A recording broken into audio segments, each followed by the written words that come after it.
please welcome one of the top female empowerment in North America, Miss Kathryn Cooper. Come on down.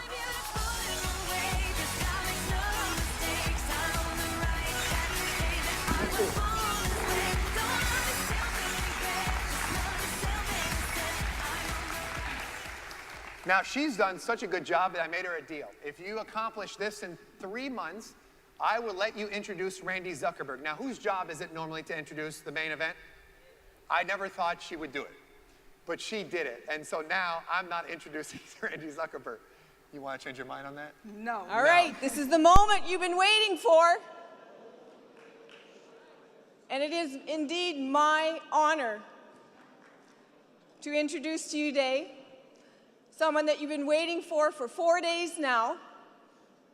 Randi Zuckerberg is not known as Mark Zuckerberg's sister.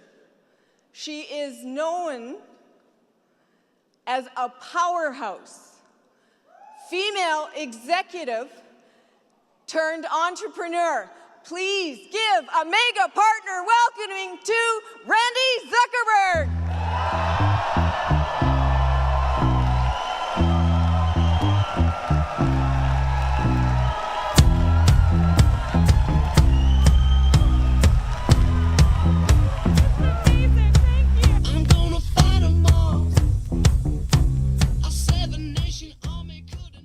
Kathryn, come on up. She's been doing a great job emceeing all day. Come on, Kathryn. She introduced Randi, overnight speaking sensation. She's going to deal with a question with the women, which every single woman has asked her, and she had the same question. It's an amazing question. So, Randi, just let me reflect on this for a minute. What were your biggest challenges as a female senior executive in such a large and powerful company? And what advice do you have that you'd like to share with the women here? Who want to go into business, how do you transition from being that women executive to now starting your own business? There's so many women, more and more women are becoming entrepreneurs. So how do you transition from maybe that job security to like, hey, now I'm on my own, which is exactly what you did? Yeah, it was definitely challenging. It's interesting because I grew up and I started my career in New York in an industry which is actually, there's so many women in the advertising industry. In fact, the CEO of Ogilvy, Shelley Lazarus, is such a woman that everyone looks up to. When I went to Silicon Valley, though, I was very acutely aware of being the only woman in the room most of the time. It wasn't something I had really experienced before. There was only 2 or 3 women at Facebook for a long time. There was most meetings we would go to, people would hear they were meeting with someone named Randi, and then when a woman showed up, you would actually see disappointment on their face. They thought they were meeting with a man.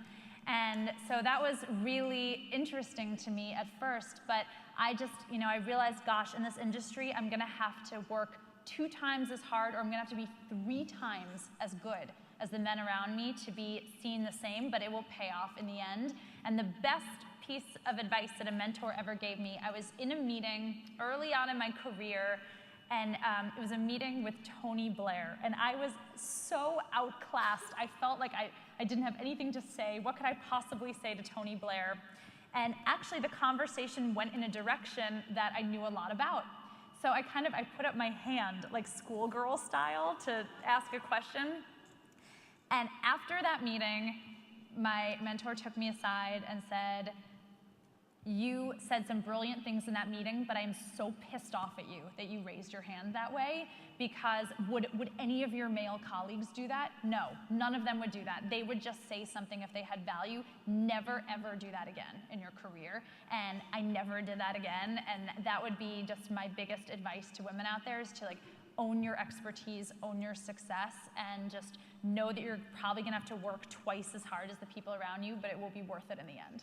Is it a byproduct of look up to your mother, society, how you were raised, or it's just a naturally motherly instinct of women just being so nice and just wanting everyone else to be taken care of and them last? Well, often they do wear so many different hats. And so in my case, I had kids. I had an elderly parent that needed to be looked after. My husband with his situation as a traumatic brain injury.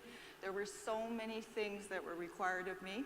that I didn't get to look after me until my kids were mostly grown. And then I woke up one day and said, hey, I can stay in this mode, but I'm losing ground. And now this is my moment, this is my time to get out there and do it, make it happen.